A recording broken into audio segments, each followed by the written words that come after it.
नमस्कार दोस्तों, आप सभी का स्वागत है मेरे YouTube चैनल पर। मैं अमित तिवारी। मैं आपको यूपी ट्रिपल एससी या यूपी का कोई भी पेपर हो, चाहे यूपीएसआई हो या यूपी पीसीएस हो, तो उसके लिए जो भी रीजनिंग या मैथ इम्पॉर्टेंट है, तो मैथ के कुछ मैं यूनिक कॉन्सेप्ट आपके सामने लाता हूं, जो बिल्कुल अलग मैथ होता है, जिसे कोई नहीं पढ़ाना पसंद करता है, लेकिन पेपर में लगभग लगभग आता है। तो लोग क्या होता है, लोग डर जाते हैं कि ये कॉन्सेप्ट पता नहीं समझा पाऊँ या बच्चों को समझ में आए या नहीं।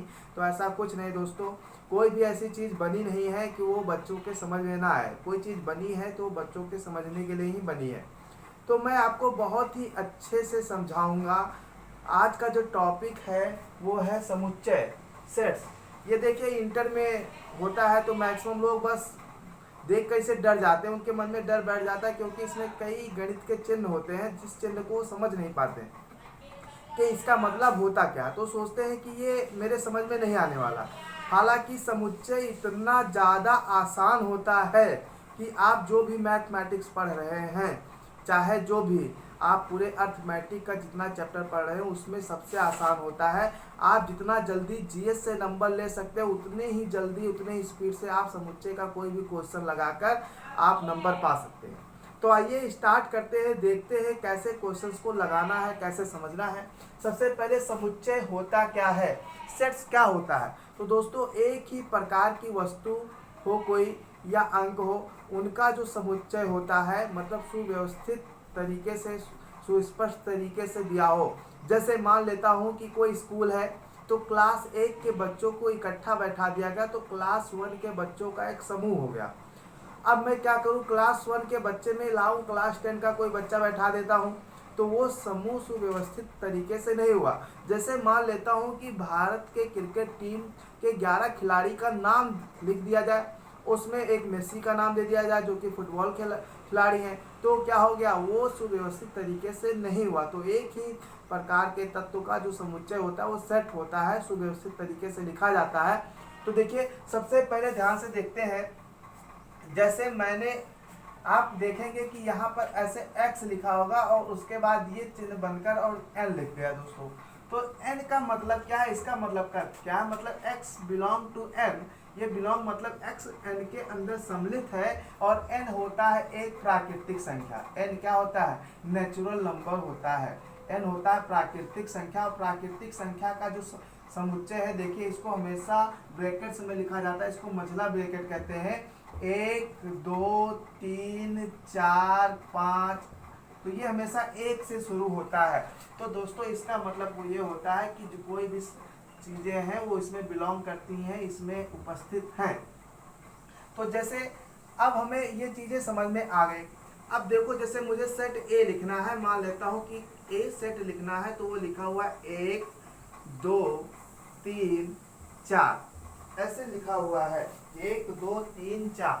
ठीक है दोस्तों, मैं सिर्फ परीक्षा के दृष्टिकोण, कंपटीशन के हिसाब से पढ़ा रहा हूँ। अगर आप कोई इंटर में पढ़ रहे हैं तो आपके काम का नहीं है, लेकिन अगर आप कोई कंपटीशन की तैयारी कर रहे हैं तो आपके काम का बहुत ही अच्छा। और यहाँ पर लिखा है b बराबर 3 4 5 और 6, ये लिखा हुआ है 1 2 3 4 और 3 4 5 6। अगर आपसे कह दिया जाए कि ये निकालना है आपको, तो इसका मतलब क्या होता है, ए यूनियन बी। इसको यू को यूनियन पढ़ेंगे, इसका मतलब होता है हिंदी में संघ।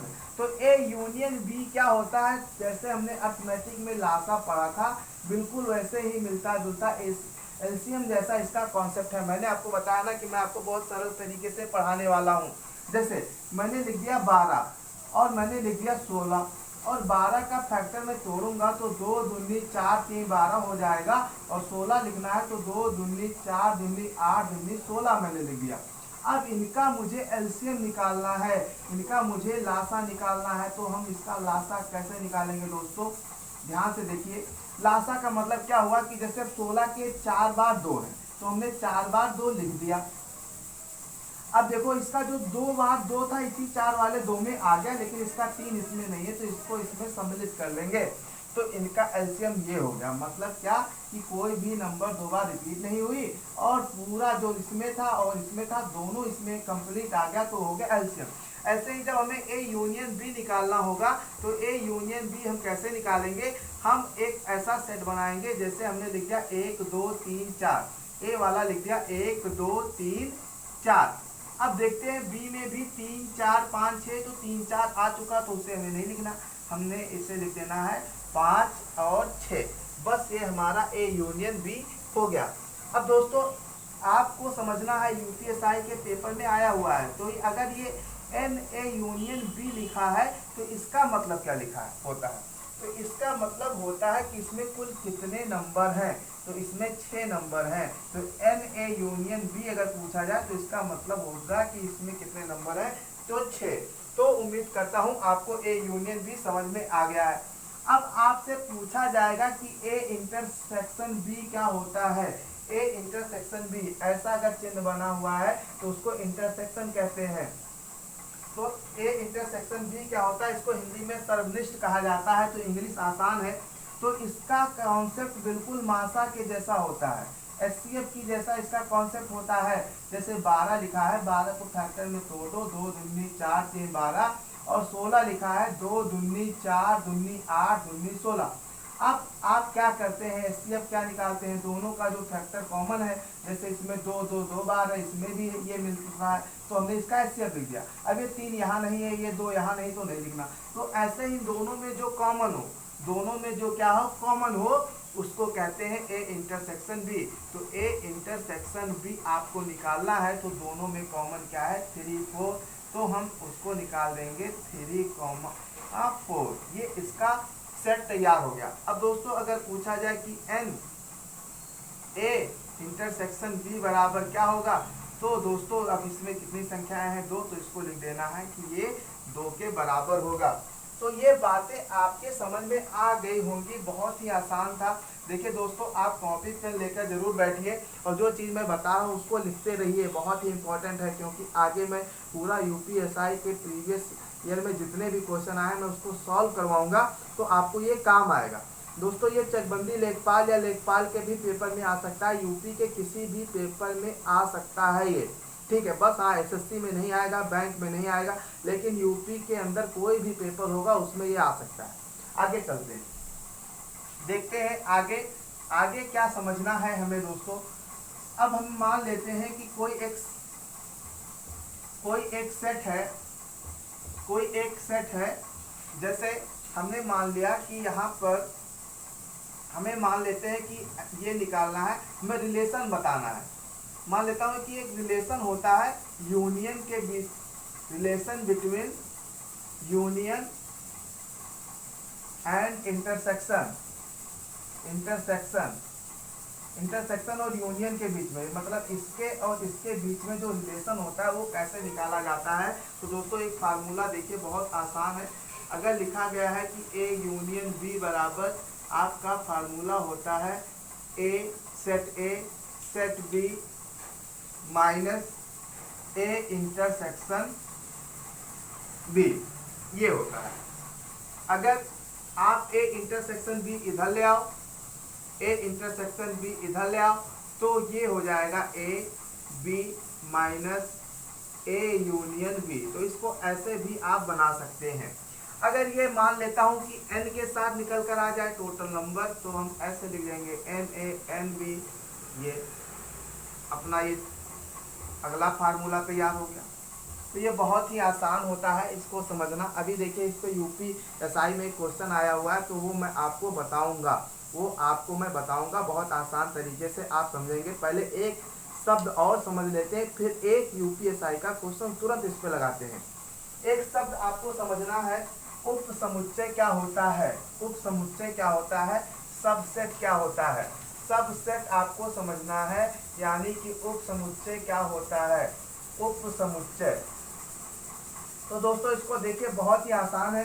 मैं एक यूनियन ले लेता हूँ, एक यू ले लेता हूँ, जिसमें मैं 10 तत्वों को सम्मिलित करता हूँ, 10 एलिमेंट 10 एलिमेंट्स को मैं क्या करता हूँ उसमें सम्मिलित करता हूँ। जैसे मैंने यू में सम्मिलित कर दिया क्या, 1 2 3 4 5 6 7 8 9 10 मैंने सम्मिलित कर दिया। अब मैंने लिख दिया कि ए समुच्चय ए बराबर मैंने लिख दिया क्या 2 3 4 और समुच्चय बी बराबर मैंने लिख दिया क्या 6 7 8।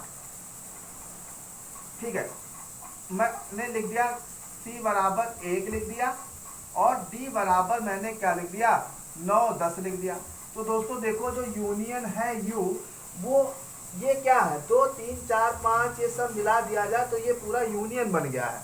तो देखिए जो ये सेट ए है वो यू का उप समुच्चय है, मतलब उसके अंदर ये सम्मिलित है। यानी आपका जो बी है वो यू का क्या है उप समुच्चय है, सब सेट है। अगर इसको देखा जाए तो गणितीय भाषा में ऐसे लिखेंगे, देखिए ये ऐसे लिखेंगे, मतलब क्या है ये सॉरी यहाँ पर यू, यहाँ पर इसको अगर मैथमेटिक्स का मतलब क्या है कि जो ए है वो यू के अंदर सम्मिलित है, या मैंने ऐसे लिख दिया तो मतलब जो बी है वो यू के अंदर सम्मिलित है 6 7 8, सी है वो यू के अंदर सम्मिलित है। तो ये सब सेट का चिन्ह होता है, आप इसको देखकर कभी भी कंफ्यूज नहीं होंगे। ठीक है, तो उम्मीद करता हूँ ये बात आपके समझ में आई होगी। अब आप इस चीज को समझिए। अगर मैं कह दूं यहाँ पर ध्यान से देखिएगा, अगर मैं कह दूं कि ये एन यू बराबर क्या होगा तो आप आंसर देंगे 10। मैं एन ए बराबर दूं तो आप क्या आंसर देंगे 3, क्योंकि इसमें 10 है इसमें 3 है। एन बी बराबर कहूँ तो 4। ये छोटी छोटी चीजें आपको समझना है, बार बार आप कंफ्यूज नहीं। एन सी बराबर 1, क्योंकि इसमें एक ही संख्या है। एन डी बराबर कह दूं तो आप क्या दोगे 2। इस चीज को बिल्कुल समझते रहिएगा। अब देखिए यूपी एसआई में एक क्वेश्चन आया हुआ है, उस क्वेश्चन को हम समझते हैं कि वो क्वेश्चन कौन सा था। ठीक है, आपको कहा गया है कि U में 70 तत्वों को सम्मिलित किया गया है, सकल समुच्चय मान लेते हैं, और A और B इस तरीके से है। कहा गया है कि U में 70 तत्वों को सम्मिलित किया गया है, मतलब 70 तत्वों को सम्मिलित किया गया है, सम्मिलित किया गया है। फिर कहा गया है मान लेते हैं A और B, मान लेते हैं A और B U के उप समुच्चय हैं, U के उप समुच्चय हैं। उसके बाद आपको दिया गया है क्या, और दिया हुआ है Na बराबर 20, NB बराबर दिया हुआ है 30, Na यूनियन B बराबर दिया हुआ है 10। आपसे पूछा गया है Na इंटरसेक्शन B का मान क्या होगा। देखिए कितना आसान क्वेश्चन है, बहुत ही आसान। देखिए मैं एक बार पढ़ाने लगता हूँ तो बिल्कुल जुड़ जाता हूँ, मैं बीच में आता नहीं कि आपका समय बर्बाद करूँ। मैं चाहता हूँ जो चीज़ें आधा एक घंटा लेते हैं दूसरे यूट्यूबर वाले, मैं उसको 20 मिनट में ही पढ़ा दूँ। इसीलिए मैं पूरी ईमानदारी से मेहनत करता हूँ, मेरा मेहनत कहीं ना कहीं आपको दिखाई देता होगा। अब इसको लगाना है तो कैसे लगाया जाए। अब ये पूछा गया तो मैंने फार्मूला बता रखा है, एन ए इंटरसेक्शन बी बराबर n A n B minus n A union B. अब क्या करेंगे आप, यहाँ 20 लिखा, यहाँ 30 लिखा, यहाँ 10 लिख दिया, तो 20 30 50, 50 में से 10 गया 40, तुरंत आंसर। अब बताइए अगर आप ऐसे क्वेश्चन पेपर में छोड़कर आएंगे तो सिलेक्शन कहाँ से होगा। दोस्तों एक एक क्वेश्चन से सिलेक्शन होता है, एक एक क्वेश्चन से सिलेक्शन रुकता है। अगर आप मैथ थोड़ा सा मेहनत करके जाते हैं, कुछ भी अगर आप सिर्फ वही चैप्टर्स पढ़ के जाते हैं जो सबको आता है, तो कैसे डिसाइड होगा कि कौन सिलेक्शन पाएगा। आपको कहीं ना कहीं उनसे ज़्यादा जानना होगा, तभी आप सिलेक्शन पा सकते हैं। तो यहाँ तक का कॉन्सेप्ट आपको समझ में आया। अभी मैंने आपको यूनियन बताया, इंटरसेक्शन बताया, आपको मैंने सबसेट बता दिया है। अब मैं आपको एक चीज़ और बताने जा रहा हूँ जिसको कहते हैं कॉम्प्लीमेंट या पूरक, कॉम्प्लीमेंट्री। ठीक है, कॉम्प्लीमेंट को समझेंगे, पूरक क्या होता है, पूरक क्या होता है। ठीक है, तो अब पूरक को हम समझते हैं, पूरक क्या होता है। दोस्तों जब कभी कॉम्प्लीमेंट या पूरक लिखकर आएगा, ठीक है, तो वो कैसे लिख के आएगा। मान लेता हूँ अगर कोई ए सेट है, कोई ए समुच्चय है, तो इसका जो पूरक होगा वो ऐसे लिख कर आएगा। यानी ए के ऊपर ऐसा एक निशान लगा होगा तो इसको हम समझेंगे कि ए का कॉम्प्लीमेंट पूछा गया, ए का पूरक पूछा गया। तो ए का पूरक क्या होता है, जैसे मैं एक क्वेश्चन लिख के समझाता हूँ। मैंने लिख दिया कि U में 6 तत्वों को सम्मिलित किया गया है, तत्वों को सम्मिलित किया गया है, सम्मिलित किया गया है और A U का उपसमुच्चय है, उपसमुच्चय है, तो एक का पूरक क्या होगा, या ऐसे पूछ लेगा, ये नहीं लिखेगा हिंदी में, बस ऐसे लिख देगा क्या होगा। अब मैं मान लेता हूं कि जो U, अब वो जो सेट दिया हुआ है वो U बराबर ऐसे दिया हुआ है, ये तत्व को सम्मिलित किया गया है तो आपको वो सेट जरूर दिया जाएगा। जैसे 1 2 3 4 5 और 6 ये दे दिया गया, और A बराबर आपको दे दिया गया है 1 2 3 4। अब आपसे पूछा गया है कि इसका पूरक क्या होगा, ए डैश का मान। तो दोस्तों ए डैश का मान कैसे निकाला जाता है, देखिए जैसे ये इसमें सम्मिलित है, तो अब हम क्या करेंगे कि इसका पूरक कौन बना, ये बना 1 2 3 4 5, 1 2 3 4 लिखा और 5 6, ये दोनों एक दूसरे के पूरक हैं, दोनों मिलकर उसने पूरा किया, यू को पूरा किया। तो एक ए दिया हुआ है, अपने को ए डैश निकालना है, तो जो ए में है वो संख्या यहाँ काट दो और ए डैश की वैल्यू क्या हो जाएगी आपकी 5,6, 5,6। ठीक है, तो बहुत ही आसान है, 5,6 होगा, ए डैश की वैल्यू 5,6 होगा, इसको समझना होगा। अब देखिए कई बार आपसे ऐसे पूछ लेगा ए का जो ये पूरक होता है इसका पूरक क्या होगा, ऐसे पूछ लेता है। तो दोस्तों अगर ये 2 बार आपको दिखे तो ये बराबर हो जाता है ए के।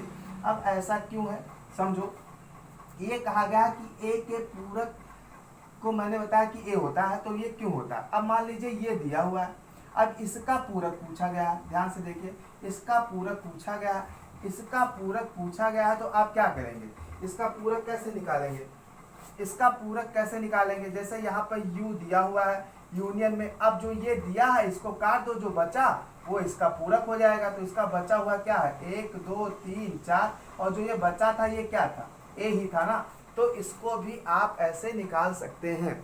उम्मीद करता हूँ कि आपको समझ में आया होगा। इसके आगे मैं आपको कल पढ़ाऊँगा, इतना आप रिवीजन करेंगे, ठीक है, और फिर मैं कल इसके आगे बताकर जितने भी बचे हुए क्वेश्चन हैं वो आपको बताऊंगा। थोड़ा सा भी आपको कठिन नहीं लगा होगा, बहुत ही आसान कॉन्सेप्ट है, बस अपने मन से डर निकालिए, ठीक है, और डर निकाल कर बिल्कुल पढ़ाई में लग जाइए।